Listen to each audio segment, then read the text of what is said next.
Je vous propose qu'on attaque notre deuxième table ronde qui concerne le fret cette fois-ci. Et pour celle-ci, j'accueille Raphaël Doutrebente, qui est président d'Europort et président de la commission fret de l'AFRA, Jean-François Longeot, président de la commission de l'aménagement du territoire et du développement durable du Sénat, David Valence, président du conseil d'orientation des infrastructures, et Claire Merlin, présidente de l'association française des ports intérieurs et directrice générale des ports de Strasbourg. Installez-vous comme vous le souhaitez, les places, et vous avez des micros qui vous attendent.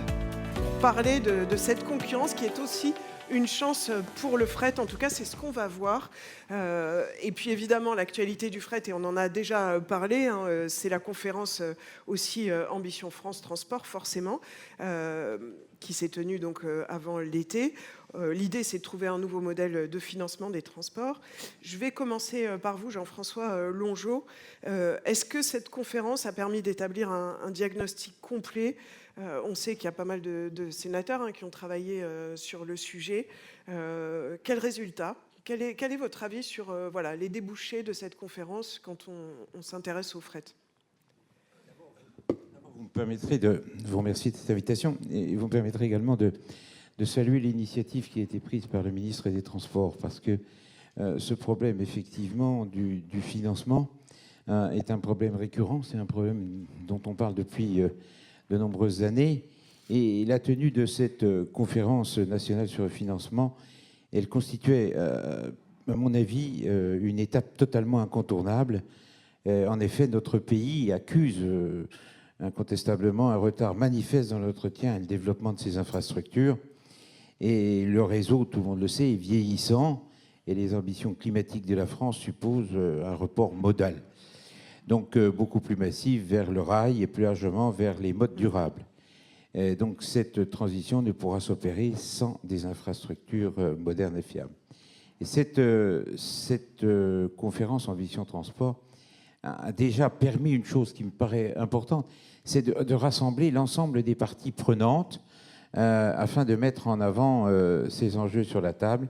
Et j'ai suivi effectivement avec attention, notamment à travers la contribution de mes collègues, Didier Mandelli et puis Olivier Jacquin, sur ce dossier, qui ont travaillé effectivement un certain nombre de semaines sur ce dossier.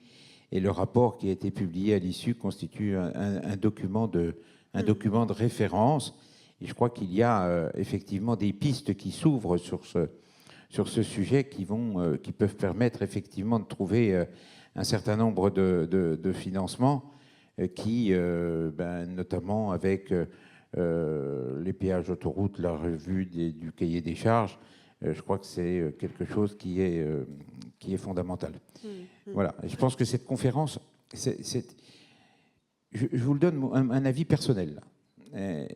Moi, je constatais à chaque audition ou à chaque travaux que l'on menait, et je salue mon collègue Franck Dersin, on se posait toujours la question de dire mais on a besoin de financement. On parlait de 100 milliards, la Première ministre avait parlé de 100 milliards, on parlait de montants importants, et on était, j'allais dire, peut-être pas sans perspective, mais on n'avait pas effectivement essayé de regarder comment on faisait.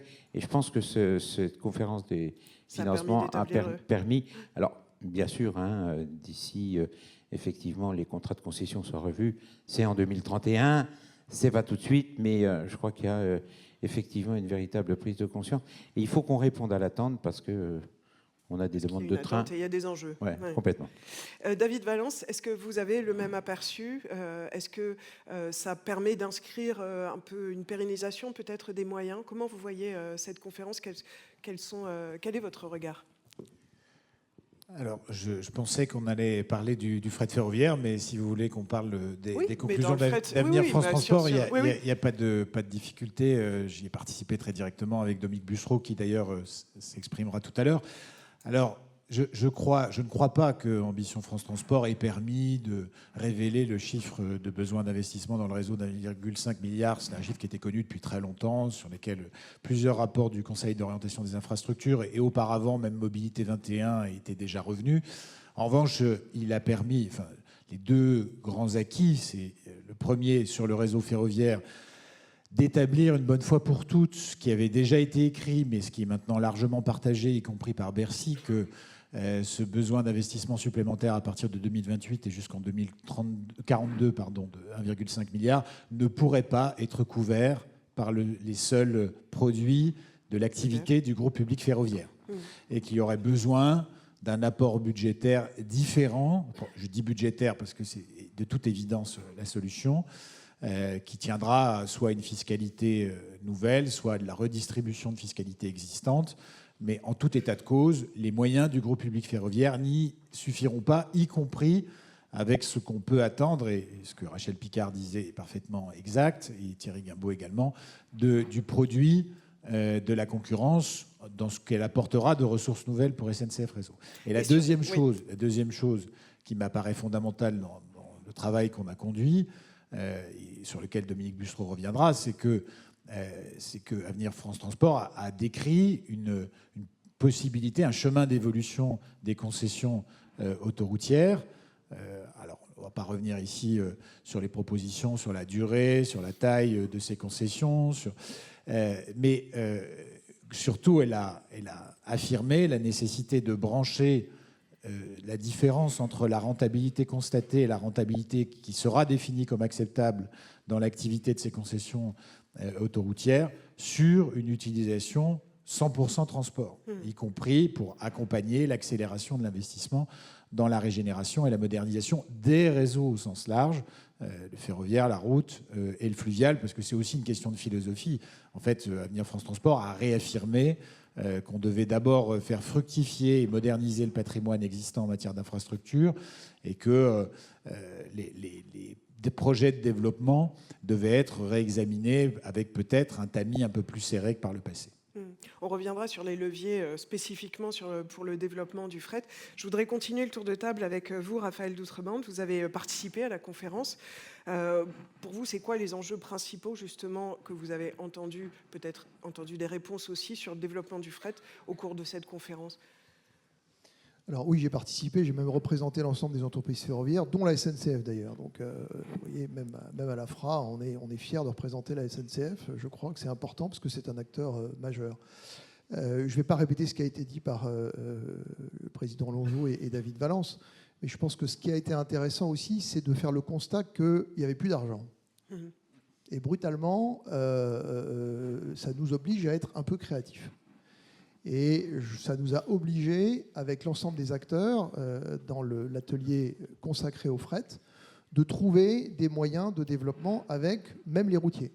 Puisque bien évidemment, on oppose facilement les routiers aux ferroviaires. Et d'ailleurs, bêtement, parce que on a vu et on a fortement travaillé là-dessus pour éviter de tomber dans ces clivages bien franchouillards qui nous empêchent d'avancer. Donc l'objectif, c'est nouveau ça, alors, donc d'utiliser un peu cette complémentarité, cette synergie. C'était aussi pendant une grande période, et je pense qu'on a passé cette époque-là grâce aussi aux travaux qu'on a fait avec 4F, qui était toujours de rendre SNCF Réseau responsable de notre non-performance.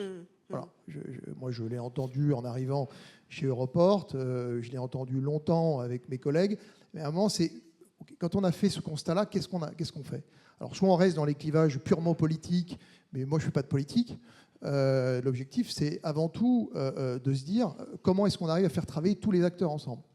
Et on a réussi, je crois, pendant cette conférence, à montrer que les routiers avaient leur importance et aussi devaient être défendus, puisqu'ils sont fortement attaqués par des pays de l'Est qui aujourd'hui ne respectent pas le Code du travail et qui font travailler aujourd'hui des personnes qui viennent de l'autre bout du monde et qui avec aucun respect des règles sociales. Et puis de les aider aussi à trouver des investisseurs, notamment dans le réseau, puisque les routiers aujourd'hui n'ont pas suffisamment de réseau électrique pour faire avancer des camions qui, en plus, dont la technologie n'est pas encore aboutie. Donc notre travail a été, avec Claire Merlin pour le port de Strasbourg et représentant l'ensemble des ports, et de se dire qu'est-ce qu'on fait pour trouver des moyens de convergence. On va mettre de côté d'emblée les méga-trucks, parce que personne n'en veut. Enfin, vous en voulez, vous les routiers, mais on n'en veut pas. Et encore, vous n'en voulez pas tous. Voilà. Qu'est-ce qui peut nous unir ? Et je pense que ça a été un vrai progrès. Claire Merlin, justement, donc vous représentiez le fret fluvial. Qu'est-ce que vous retenez justement de ce travail un peu en synergie et collectif, quoi? Alors, fret fluvial et ferroviaire, hein, puisque les ports intérieurs sont des plateformes trimodales. Et donc, pour le coup, le cœur du business des ports, c'est bien de développer le report modal. Donc, le sujet fer, fleuve, route ne s'oppose pas dans un port intérieur. Par définition, nous, on travaille ensemble. Et l'enjeu, c'est de trouver ces synergies. Moi, ce que je retiens de cette conférence, c'est que j'ai trouvé extrêmement prometteur et enthousiasmant, c'est effectivement cette nouvelle façon de dialoguer. Donc, ce dialogue nouveau entre les acteurs et entre les différents faiseurs, finalement, de ce report modal. Il a été dit lors de la première table ronde qu'il fallait qu'on change notre façon de travailler, qu'on pense différemment, qu'on fonctionne en écosystème. On est face à une réelle complexité aujourd'hui, territoriale, d'acteurs, etc. Et on a besoin de penser de façon systémique. Et ça implique aussi de changer un peu nos outils, de changer nos regards et nos façons de travailler. On parlera d'innovation tout à l'heure. Et je crois que ça, c'est un des vrais apports et qu'il faut qu'on continue et qu'on cultive cette façon de travailler et cette qualité de relation entre les acteurs que j'ai réellement appréciée pendant les travaux. Évidemment, je dirais la même chose je me réjouis du fait de cette convergence sur le financement et la régénération. Les ports intérieurs, tout volontaire qu'ils soient, ne feront pas du report modal de qualité si le réseau n'est pas en état. Donc, excellente nouvelle sur ce point-là. Autre apport très intéressant, le fait d'envisager une loi cadre. Je pense qu'on a besoin d'outils nouveaux aujourd'hui. On a besoin de repenser nos outils. Les ports intérieurs ont besoin d'être agiles. On pourrait utiliser les ports intérieurs comme des véritables démonstrateurs de lieux où on pourrait tenter de nouvelles façons de travailler. On est en ville, on a la proximité avec le territoire. Je pense que ça peut être aussi des outils intéressants. Donc dans cette loi, approfondir les travaux, se dire, voilà, on sait qu'on a des innovations techniques, des innovations financières, des innovations juridiques. Oui, on a des difficultés de financement, trouvons des solutions. Donc un consensus sur le financement, sur la régénération nécessaire et puis des outils. Si on commençait à regarder là, avec vous tous les quatre, un peu les leviers pour développer encore, parce qu'on sait qu'il y a un peu de marge de progression pour développer le fret. David Valence, peut-être, vous, votre vision pour développer le fret ferroviaire, c'est un ensemble de solutions, c'est pas juste une solution miracle, c'est plusieurs choses. Expliquez-nous un peu votre approche. Si vous voulez, au Conseil d'orientation des infrastructures, dont je rappelle que c'est une structure qui travaille avec des membres qui travaillent bénévolement, même si par ailleurs ils ont des responsabilités, et sur saisine du gouvernement, on avait, Raphaël s'en souvient, remis en septembre 2021 un rapport qui examinait ce qu'était la stratégie nationale de développement du fret ferroviaire, avec à la fois un certain nombre d'affirmations, de convictions qui étaient posées et puis des propositions qui étaient établies. Si je reprends ce qu'on se disait à l'époque, il y avait une affirmation très forte et je crois qu'aujourd'hui elle a percuté dans le débat public alors qu'un temps elle était un peu chahutée. Cette idée qu'on ne réussira la transition écologique sur le champ du transport de marchandises qu'avec de l'électrification et du report modal. Je dis ça parce que comme le report modal, pour être réussi, est très consommateur de capital, et notamment de capital investi dans les infrastructures, eh bien, il a pu arriver, y compris quand on est attentif à certaines présentations du secrétariat général à la planification écologique d'il y a 2 ou 3 ans, de se rendre compte qu'en réalité, le pari qui était fait, c'était d'abord celui de l'électrification, et puis si on avait un peu de temps et de crédit, on ferait du report modal. Et nous on disait, et je crois qu'aujourd'hui dans le débat public, c'est assez établi, et un certain nombre d'instruments le montrent, qu'il y a besoin des deux. La deuxième chose qu'on faisait remarquer, c'est que, évidemment, une des conditions de réussite du développement des modes massifiés, comme Claire Merlin, je parlerai des modes massifiés au sens large, même s'il peut y avoir parfois concurrence. On voit bien qu'en Allemagne, il y a eu un peu de flux dans les deux sens, et plutôt au bénéfice du ferroviaire ces dernières années. L'une des conditions de réussite, c'était une implication plus forte des chargeurs et du consommateur dans la problématique de la façon dont le produit était transporté. Je dis déchargeurs parce qu'on connaissait des chargeurs qui parfois confiaient le transport au logisticien et puis à charge pour lui de proposer des solutions presque comme si on s'en désintéressait. Et puis du côté du consommateur, et le consommateur, ça peut très bien être une collectivité qui passe un marché public ou l'État qui passe des marchés. L'intérêt pour la manière dont les émissions de carbone qui sont liées au transport de l'ensemble des marchandises ou des matériaux de construction, c'était une condition de réussite. On disait aussi dans ce rapport en 2021 que le salut du fret ferroviaire passerait par le multimodal, c'est un peu un lieu commun, mais ça mérite d'être rappelé, c'est-à-dire par une articulation avec les ports, et en particulier les grands ports maritimes, pardon Claire, mais en particulier les grands ports maritimes. Alors pour Dunkerque, on sait très bien que ça fonctionne, mais c'est moins le cas, c'est encore moins le cas ailleurs. Et par le transport combiné, qui nous paraissait le lieu où on pouvait faire en fait du développement de fret ferroviaire par une meilleure articulation. On expliquait également qu'il fallait travailler sur la location des sillons. Alors, on a eu une généralisation depuis 2021 des plateformes infrastructures, avec peut-être une meilleure prise en compte des besoins spécifiques de circulation du fret ferroviaire que ça n'était le cas par le passé, mais ça, ce serait plutôt à Raphaël de le dire. On observait, j'insiste parce que ça permet de mesurer le chemin parcouru depuis 4 ans, on observait qu'on avait besoin, par rapport aux aides publiques qui, à l'époque, étaient avancées dans la stratégie nationale de développement du fret ferroviaire, c'est-à-dire l'aide au transport combiné et l'aide aux wagons isolés, qui étaient en fait des créations, hein, même s'il y avait des dispositifs d'aide publique différents qui existaient auparavant, qu'on avait besoin de pérennité dans ces aides. Il faut se souvenir que quand elles sont annoncées en 2021, la perspective, c'est 2024. Puis ensuite, ça a été prolongé jusqu'en 2027. Aujourd'hui, on est à 2030. Voilà. Et avec, y compris dans le budget en cours, une stabilité, enfin, en tout cas, pas de régression de ces aides, ce qui est plutôt positif. Mais il va falloir continuer à défendre, je crois, cela.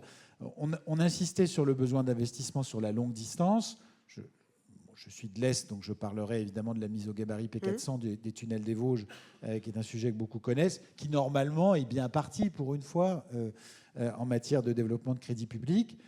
On insistait sur la nécessité d'avoir des stratégies territoriales en matière de développement du fret ferroviaire, pas seulement sur les capillaires fret, bien sûr que c'est un sujet important, mais aussi sur les gares de triage, mais aussi sur les cours de marchandises, mais aussi sur le sujet des plateformes logistiques. Donc il faut agir sur pas mal de... On l'a vu dans les CPER qui ont été signés, il y a davantage de régions qui se mobilisent sur ces sujets de développement et globalement de réflexion logistique, davantage de métropoles aussi.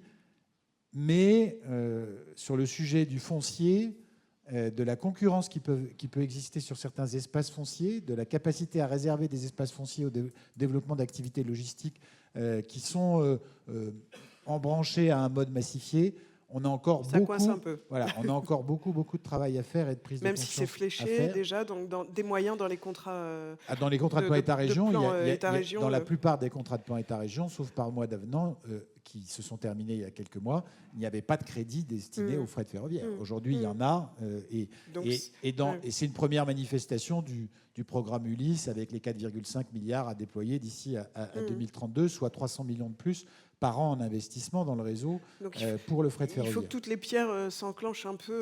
Vous l'avez dit, initiative locale, financement, aide publique. Et puis je terminerai par deux choses, mais deux choses. On disait également dans ce rapport qu'il fallait très clairement établir des priorités du point de vue des investissements et des lieux sur lesquels on devait développer le fret ferroviaire. Alors, il y a à maintenir dans ce que sont les grandes régions du fret ferroviaire, comme par exemple les Hauts-de-France ou le Grand Est, mais il y a à développer sur l'Île-de-France et j'allais presque dire le Far West, du point de vue du développement du fret ferroviaire, c'est-à-dire la grande façade atlantique. Où là, c'est très peu développé. Ça l'était historiquement. Et puis, dernière chose, on demandait à ce qu'il puisse y avoir des étapes quinquennales de points qui soient faits tous les 5 ans. Et là, à ma connaissance, on n'a pas forcément cette mise au point tous les 5 ans avec une révision peut-être des objectifs. Et ça nous paraît absolument indispensable. Et puis, peut-être que j'aurai l'occasion de parler après d'une autre façon dont je suis venu à ce sujet avec la commission d'enquête sur le fret ferroviaire, parce qu'on est ici à l'AFRA. Et là aussi, je pense que le débat a progressé. Il y avait encore quelque part dans l'opinion publique, et notamment au moment de la création d'Hexafret et de l'autre successeur de fret SNCF pour la maintenance, il y avait encore cette idée que la libéralisation du fret ferroviaire à partir de 2003-2004 avait fait régresser la part modale, ce qui, quand on regarde les chiffres, n'est pas vrai. On passe de 11,8 en 2005 à 10,6, donc c'est à peu près stable en 2021. C'est une idée qui aujourd'hui n'est quand même plus dans le débat public, et on peut s'en réjouir parce que la concurrence n'a pas renversé la table pour développer la part modale du fret ferroviaire, mais elle a peut-être permis de la maintenir à peu près à un niveau acceptable un peu partout en Europe. C'est bien, on coupe court à pas mal de préjugés, enfin d'idées préconçues ce matin. Jean-François Longeot, dans ce que disait David Valence, il y a évidemment la question du financement, notamment, là on parlait des contrats de plan État-région, où là ça va être fléché. Comment on peut trouver de l'argent, parce qu'on sait quand même que le contexte budgétaire n'est pas simple en ce moment. Les parlementaires sont bien au courant là-dessus. Comment on peut agir là-dessus ? Comment vous agissez en tant que sénateur pour faire avancer la cause du fret ? Bien au courant sur le problème financier, oui, en ce moment on y est. D'ailleurs, on n'a pas de sujet particulier à évoquer, puisque pour l'instant on n'a pas de budget, on ne sait pas sur quelle base on va travailler. Mais je crois que ça passe aussi par le phénomène du fret ferroviaire. Si sa capacité a diminué, ça vient aussi d'un problème, c'est qu'on a désindustrialisé la France. Et ça, c'est quelque chose de fondamental. Et il faut effectivement réindustrialiser. Il faut, pour développer le fret, il faut aussi, et je reprends ce qu'a dit Raphaël tout à l'heure, il ne faut pas opposer non plus le fret avec le routier. Je crois que ce ne serait pas une bonne chose. Je crois qu'il faudra qu'on investisse massivement, parce que dans les infrastructures, pour garantir une régénération du réseau aussi, et c'est important, et en investissement dans les infrastructures modales. Soutenir la chaîne logistique afin de favoriser une hausse de la demande. Et donc, l'atelier 4 d'Ambition France Transport propose de formaliser des trajectoires de décarbonation des chargeurs. Alors maintenant, je suis, moi, convaincu que dans les orientations et dans les préoccupations budgétaires, ça doit être un sujet qui, effectivement, doit nous mobiliser. Et il y a des crédits qu'il faudra que l'on maintienne, qu'il faudra que l'on fasse évoluer. Alors, bien sûr, au détriment d'autres crédits. C'est une bataille à mener, parce qu'il y a de plus en plus de priorités dans ce budget qui est contraint. Mais effectivement, c'est une bataille à mener, mais on l'amènera parce que je crois qu'il est important, effectivement, si on veut faire progresser nos politiques environnementales, si on veut faire effectivement progresser notre fret ferroviaire, dont on parle souvent et dont on trouve qu'il n'est pas assez utilisé, je crois qu'il faudra qu'on fasse des priorités. Et ça fait, dans la commission que je préside, ça fait effectivement partie des priorités. Alors, est-ce qu'on sera entendu ? Mais je crois que si on veut mettre des partenaires autour de la table pour amener des financements, il faut que l'État montre l'exemple, parce que si on se dérobe, je ne suis pas sûr que nos partenaires, effectivement, diront on y va. Ouais. Raphaël Doutrebente, on entend qu'il faut un engagement de l'État et des crédits, mais il ne faut peut-être pas tout attendre de l'État. Vous avez parlé d'innovation, mais il y a aussi les acteurs locaux dont parlait David Valence, les acteurs privés. Il y a d'autres moyens de créer cette dynamique, y compris financière ? Alors, je voudrais quand même noter que l'Alliance 4F avait poussé les investisseurs privés. C'était dans notre feuille de route de l'année 2025. Et c'est un peu comme ça qu'ils ont été invités à Bercy. Donc ça, c'était plutôt extrêmement positif. Qu'est-ce qui est à retenir des investisseurs privés ? Certains, j'en ai aperçu dans la salle, c'est de stabiliser. C'est-à-dire en fait, de ne pas avoir des règles qui changent en permanence. Ça semble idiot, ça semble évident, mais aujourd'hui, dès qu'il faut aller chercher de l'argent, on va dire on va aller chercher ou on va modifier les règles. Donc ça, l'État doit s'y engager. J'ai entendu, mais je vais le révéler à David, j'ai entendu il n'y a pas longtemps dans un ministère qu'il fallait peut-être repenser à revoir la SNDFF. Donc j'ai dit tout de suite stop. Voilà, on va pas nommer encore des commissaires pour regarder la stratégie nationale. Donc à peine posée, on la revoit, quoi. Voilà, donc c'était 2 heures avant le départ de M. Bayrou de Matignon. Donc c'est vrai qu'à Matignon, oui, il y avait une certaine fébrilité. Donc si ça change à chaque fois... Mais c'est important quand même à dire parce qu'on a besoin de stabilité aussi dans les trajectoires qu'on s'est données. Donc pourquoi vouloir modifier quelque chose qui marche ? Alors, est-ce que le doublement à l'horizon 2030, ça j'ai envie de dire, mettons-le comme un objectif. L'objectif sera-t-il atteint ? Le sujet n'est pas là. Il sera atteint aussi parce que, je vais revenir sur les investisseurs privés, ils répondent à une demande.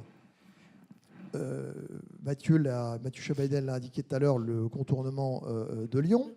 On a encore tous les jours, toutes les nuits, des trains de fret qui passent dans la gare de Lyon-Pardieu. Donc il faut un peu forcer la main. C'est quand même un peu. Oui, alors on nous dit, et ça c'est un point important, il faudrait aussi que les élus locaux soient d'accord. Bon, moi j'ai été dans une région de France que je nommerai pas, et je suis intervenu devant des élus locaux. Je me suis rendu compte en fait que il y avait une vision très parcellaire du fret ferroviaire.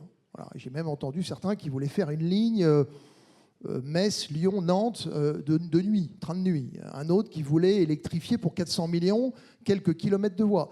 Et à un moment, et puis un autre qui disait, mais si ça continue, vous allez vite voir le lien, le pont de Saint-Nazaire ne pourra plus faire passer des camions au-delà de 26 tonnes. Donc moi j'ai dit, c'est super, comme ça vous allez faire enfin du fret ferroviaire. En revanche, le train de nuit, oubliez-le parce que Metz, Lyon, Nantes, je ne sais pas qui va prendre le Metz, Lyon, Nantes. Voilà. Il faut que ça ait une cohérence par rapport au trafic. Donc ça, c'est pas avec des projets comme ça qu'on va attirer des investisseurs privés. Les investisseurs privés, on va les attirer, et je pense on va attirer dans le sens très positif du terme, et c'est comme ça qu'on s'est déjà réunis avec eux et SNCF Réseau pour voir le contournement de Lyon, parce que là, il y a un vrai enjeu, avec des règles à fixer, que ce ne soit pas des règles qui changent comme pour le Nîmes-Montpellier, où ce soit tout le monde passe par le contournement et puis paye un péage. Et c'est le moyen de financer. Et puis les plateformes, on a parlé du transport combiné. La difficulté aujourd'hui, c'est de mettre d'accord les acteurs privés avec SNCF Réseau pour savoir où on mettrait les plateformes, ou lesquelles on irait régénérer. Bon, là maintenant, il faut y aller, puisque ça représente quand même plusieurs dizaines de millions. Et là aussi, les investisseurs privés sont prêts à y aller. Mais il faut qu'on ait une vision claire, à la fois, et on n'en a pas parlé, des clients, parce que les clients, si on ne les a pas, Jean-François Longeau a parlé de la réindustrialisation, mais déjà parlons des clients existants, sur lesquels il ne faut pas couper. Il y a une ligne dans l'Est, la ligne 14, qui pourrait poser un problème pour certains industriels. Il faut leur laisser l'accès au ferroviaire et au port, exactement, où on peut avoir évidemment des synergies. Claire Merlin, il faut ce type de partenariat avec le privé et puis aussi une complémentarité fluviale ferroviaire sur le fret. Alors, sur la question du lien effectivement et des partenariats, aujourd'hui, j'étais ravie d'entendre en introduction de cette journée que c'est au ferroviaire de se mettre au service de ses clients. Enfin, c'est exactement la manière dont on travaille aujourd'hui.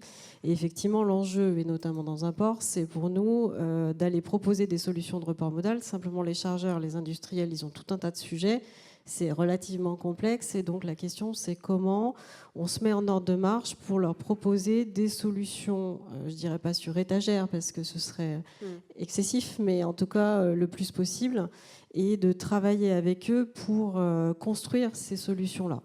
Donc ça passe par de l'investissement et une infrastructure fiable. On parlait tout à l'heure des CPER, le port de Strasbourg, sur sa trajectoire d'investissement, sur les 10 ans à venir, les 3/4 de notre budget, c'est du ferroviaire. C'est du développement de l'infrastructure ferroviaire, que ce soit de la maintenance, de la régénération ou des investissements de développement. Sans le concours du territoire, région, État, métropole, département, on n'y parviendrait pas aujourd'hui. Donc ça, ce point-là est quand même extrêmement important. Sur le fait d'être à l'écoute des clients, je vais vous citer 2 exemples qui me semblent intéressants parce qu'ils changent un peu et ils rejoignent la façon un peu écosystémique de travailler dont je parlais tout à l'heure. Premier exemple, à l'initiative de SNCF Réseau et de Voies Navigables de France qui ont signé un partenariat en 2021 pour travailler ensemble sur le développement du fret et du report modal. on a décidé de créer un cas concret sur le port de Strasbourg, donc en lien avec aussi les directions territoriales de VNF et SNCF Réseau. Et dans ce cadre-là, a été mis en place de façon assez innovante un laboratoire d'innovation pour le multimodal rhénan.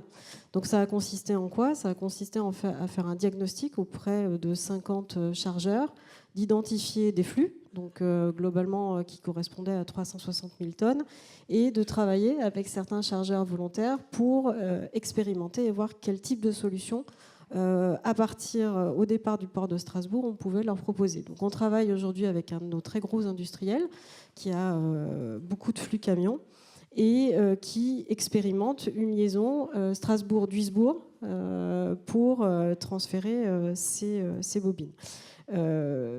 L'enjeu pour nous maintenant, c'est de transformer l'essai. Ce qu'on voit, c'est que ça permet de réduire de 50% les émissions carbone, que c'est relativement intéressant en termes de business model. Donc comment est-ce qu'on stabilise un peu ce business model? Deuxième exemple que je vous citerai, c'est ce qui se passe sur le port d'Arles en ce moment, et qui est lié au grand port maritime, hein, parce que l'enjeu, c'est bien de mailler port intérieur, hinterland et port maritime. C'est d'une part, effectivement, la mise en place d'un chantier combiné rail-route qui a été mis en place par le groupe Combronde avec la CCI d'Arles, qui est en exploitation depuis 15 jours, avec 5 rotations par semaine Arles-Lille. Et le projet du port d'Arles d'aller chercher effectivement des boîtes sur les terminaux de Fos pour les ramener sur le port d'Arles et directement, puisque le chantier rail-route et le port sont mitoyens, et bien pour les mettre directement du ferroviaire sur le fluvial. Donc c'est hyper intéressant de voir comment on arrive à créer cette complémentarité qui reste exceptionnelle aujourd'hui, hein, mais on voit que ça change, que les lignes bougent. Et j'insisterai, juste un dernier si j'ai encore 30 secondes, sur la nécessité de penser l'innovation dans toutes ses dimensions. Techniques, on le voit beaucoup sur le Rhin, nous, parce qu'on a des sujets hydrologiques importants, donc on a besoin d'avoir de l'innovation là-dessus. Les ports intérieurs, si on veut que ce soit des plateformes qui soient acceptables par les populations, on est en ville, hein, que ce soit Paris, Lille, Lyon, il faut prendre en considération les sujets de bruit, les sujets de vitesse, etc. Et donc ça, on a besoin de matériel roulant innovant et fiable, et aussi juridique et financière. On parlait de partenariat privé. Bon, les investisseurs privés viendront s'ils ont un peu de visibilité, s'ils ont des clauses, si on peut avoir un peu d'agilité. Et ça, je pense qu'il faut qu'on sorte un peu de la logique d'opposition public-privé.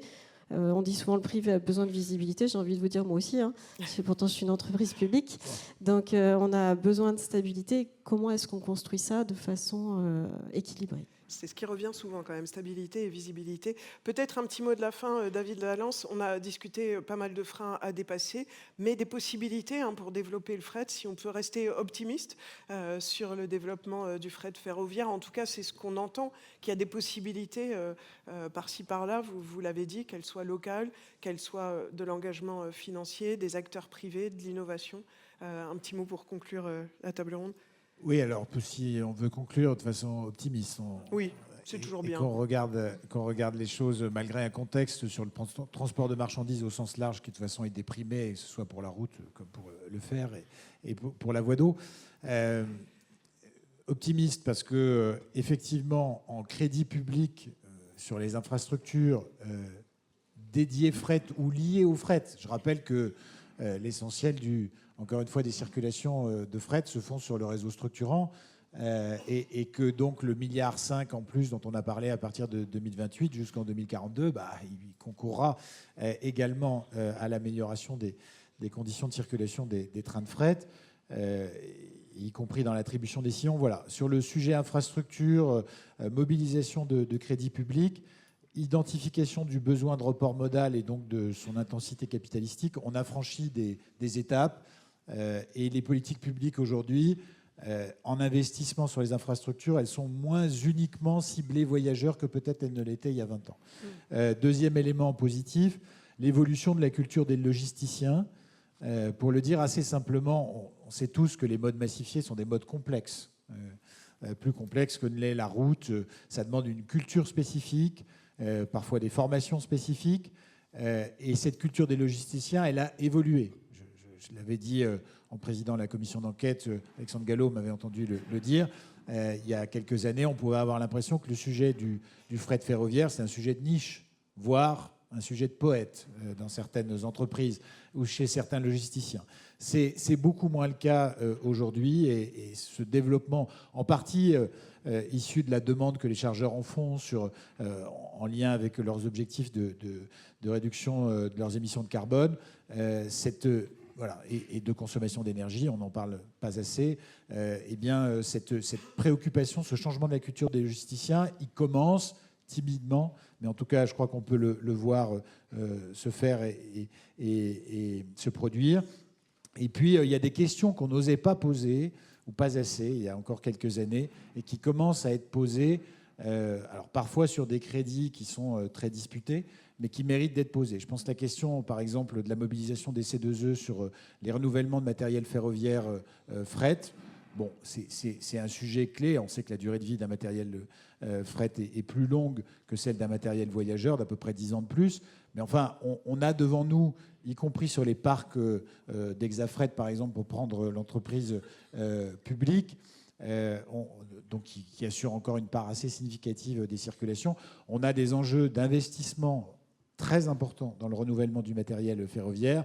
Il y a 4 ou 5 ans, quand on posait la question d'utiliser ce marché du carbone pour investir dans ces matériels, on se faisait regarder avec des gros yeux. Aujourd'hui, on sait que c'est probablement plus facile dans les investissements sur le matériel que dans la mobilisation sur les infrastructures, où, à mon avis, c'est très compliqué. Donc voilà, il y a des changements de regard. Il y a des changements de regard qui se sont opérés, et j'invite toute la filière, pour celle qui est présente dans la salle, à être optimiste, parce que c'est vous qui faites le développement du fret ferroviaire, hein, c'est les chargeurs, les transporteurs, avec des politiques publiques stables. Il faudra se battre pour cela. Mais c'est d'abord le secteur, c'est d'abord l'économie qui fait le développement de ce secteur, avant même les gestionnaires d'infrastructures, cher Mathieu.